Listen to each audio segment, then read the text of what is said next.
सलाम पाकिस्तान। अच्छा, आज मैं आपके सामने हाजिर हुआ एक इंटरेस्टिंग टॉपिक को लेकर, and that is 4 types of customers and how to sell them. अच्छा, अब जितने भी बिजनेस ओनर्स हैं, जितने भी सीईओज़ हैं, या वो लोग जो बिजनेस डेवलपमेंट के अंदर हैं, वो आज के टॉपिक से बहुत ईज़िली रिलेट कर सकते हैं, क्योंकि हम सारे ही वन वे और another in types of customers से इंटरैक्ट करते हैं और इनको इस तरह से जानते हैं। अच्छा, जो फर्स्ट टाइप ऑफ कस्टमर है मेरे लिए, दैट इज़ चीप कस्टमर्स। अच्छा, अब चीप कस्टमर्स कौन से होते हैं? वेल, ये वो होते हैं जो they buy based on the price. इनमें से बहुत सारे ऐसे होते हैं जो नंबर ड्रॉप करते हैं या फ़ोन उठाते ही आपको कहते हैं, oh tell me about the price. और आप सोचते हैं what, right, price for what? They instantly want to know the price, the packages, जबकि वो जानते ही नहीं कि आप बेच क्या रहे हैं, व्हाट इज़ योर वैल्यू, आपकी सर्विसेज भी क्या हैं। बट उनका पहला कंसर्न होगा tell me the price. Now इस कंसर्न के बाद, राइट, वो जब आप उनसे कोई बात करेंगे और उनको कुछ प्राइस के बारे में या अपनी सर्विसेज के बारे में बताएंगे, तो वो एकदम से आपको कहेंगे, ओह माय गुडनेस, पिछली कंपनी तो ये मुझे 20,000 रुपये में दे रही थी और आप इतना ज़्यादा चार्ज कर रहे हैं। फिर आई थिंक सो कुछ ऐसे होते हैं जो ये बात करते हैं कि नहीं, I think so your prices are too high. या फिर वो आपको कहेंगे, आज ही अगर मैं अभी फाइवर खोलूँ तो ये सर्विस तो मुझे वहाँ पे 5,000 रुपये में मिल जाएगी। आप क्या इतनी प्राइस की बात करें? सो ये वो कस्टमर्स हैं जो फ़ोन उठाते साथ ही, बात करते साथ ही सिर्फ प्राइस की बात करेंगे। इनका फर्स्ट कंसर्न भी प्राइस है, इनका लास्ट कंसर्न भी प्राइस है। और अगर बहुत कुछ हो गया तो ये आपसे बात करेंगे कि डिस्काउंट दे दें। आप जो भी प्राइस इनके सामने रख लें, they will ask for a discount.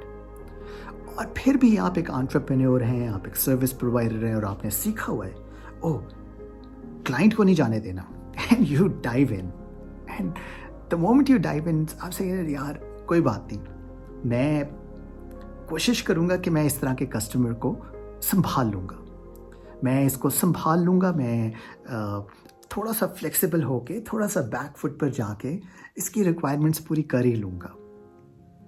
और ट्रस्ट मी, ये जो चीप कस्टमर्स होते हैं, they are very difficult to handle, right, क्योंकि इनके क्वेश्चंस भी सबसे ज़्यादा होते हैं।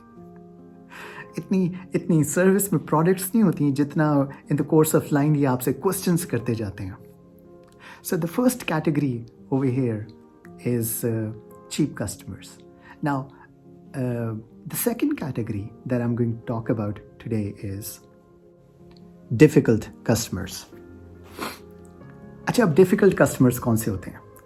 Difficult customers वो होते हैं जो आपसे मिलते ही हैं and then they have this strange energy around them, sort of a negative energy, और ऐसा लगता है कि वो अपनी ज़िंदगी से उकताए हुए हैं और फिर भी वो ख़रीदारी करने आए हैं, और वो आपसे स्ट्रेट क्वेश्चंस करेंगे। वो बहुत उकताए हुए दिल के साथ बात करेंगे, और सबसे बड़ी बात यह है कि उनको देखकर ऐसे लगता है कि ज़िंदगी और दुनिया बस ख़त्म होने वाली है, और आप फिर भी बहुत पोलाइटली, बहुत तरीके से उनके क्वेश्चंस को और उनकी बातों को आंसर करने की कोशिश कर रहे होंगे। Now for them, right, अगर आप उनसे पूछें, अच्छा यार काम की बात छोड़ें, ज़िंदगी के बारे में बताएं, they would say life sucks, and they are ready and there to buy products from you, and you would think यार इस तरह के कस्टमर के साथ जो इतने मुश्किल क्वेश्चंस कर रहा है, इतने मुश्किल एटीट्यूड के साथ आया है, how I am going to survive? Now you're not thinking about the product, you're thinking about the survival. लेकिन देन अगेन, जैसे मैंने आपको पहले बताया, being as entrepreneurs, what we are doing, we are planning and we are thinking कि जी यार customer आया, बस जाने नहीं दे रहा, अच्छा है, सही है, डिफिकल्ट है, चीप है, let's go with it, let's dive in.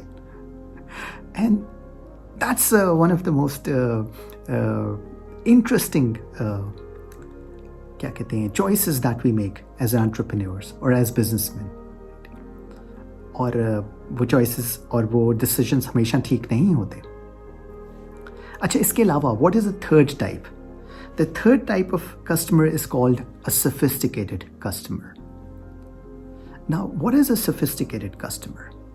Now ये वो कस्टमर है जो प्रोडक्ट है उसके बारे में नॉलेज रखता है। ये वो कस्टमर है जो अपना होमवर्क कर कर आया है। ये वो कस्टमर है जो आपसे इंटेलिजेंट क्वेश्चन करेगा। ये वो है जो आपसे बेनिफिट्स और फीचर्स के बारे में बात करेगा।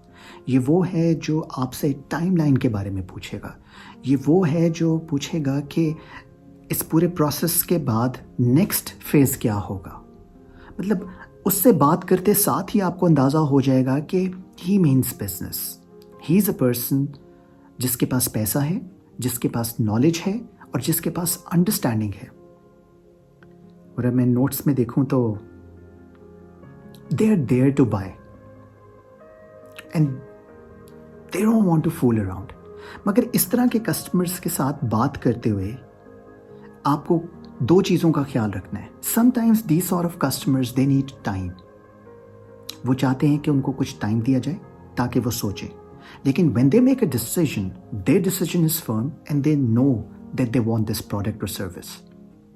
और कभी कभी वो अपना डिसीजन बहुत क्वेश्चंस करके बनाते हैं। वो आपसे इंटेलिजेंट क्वेश्चंस करते हैं। they expect specific, brief, intelligent answers.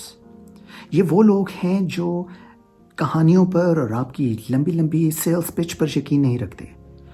वो चाहते हैं कि अगर वो प्रोडक्ट की, वो सर्विस की और वो टू द पॉइंट बात करें तो आप भी उनको टू द पॉइंट आंसर करें। And the last and but not least, the fourth type of customer is affluent customer. Now what is an affluent customer? अच्छा, अफ्लुएंट कस्टमर वो है जिसके पास नॉलेज है, जिसके पास पैसा है और जो फीलिंग्स की बेसिस पर बाय करता है। Now I like Audi the car, और अगर मैं ऑडी खरीदने जाऊंगा A4, A5, तो मैं I like cars, I like motor bikes, लेकिन मुझे हॉर्स पावर और इंजन टाइप्स और इतनी चीज़ों के बारे में बिल्कुल नहीं पता। और जितने लोग मुझे जानते हैं they can relate to that. मुझे गाड़ी का कलर, गाड़ी का स्टाइल, उसके फीचर्स, बस ये चीज़ें इंस्पायर करती हैं। So I am going to buy this car on the basis of feelings, not on the basis of sophistication, not on the basis of knowledge that I have or I even want.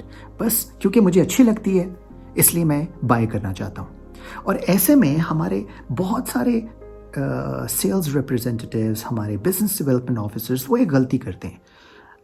एक affluent customer अपना mind बना कर आया है कि उसको ये bye करनी है।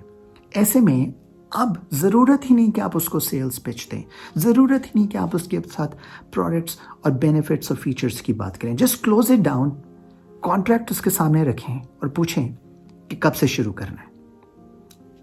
डोंट से अ थिंग, क्योंकि that person is buying that product because उसको चाहिए, उसका दिल है और वो लेने के लिए आया। इन चारों टाइप्स के अंदर डोंट कंफ्यूज योरसेल्फ।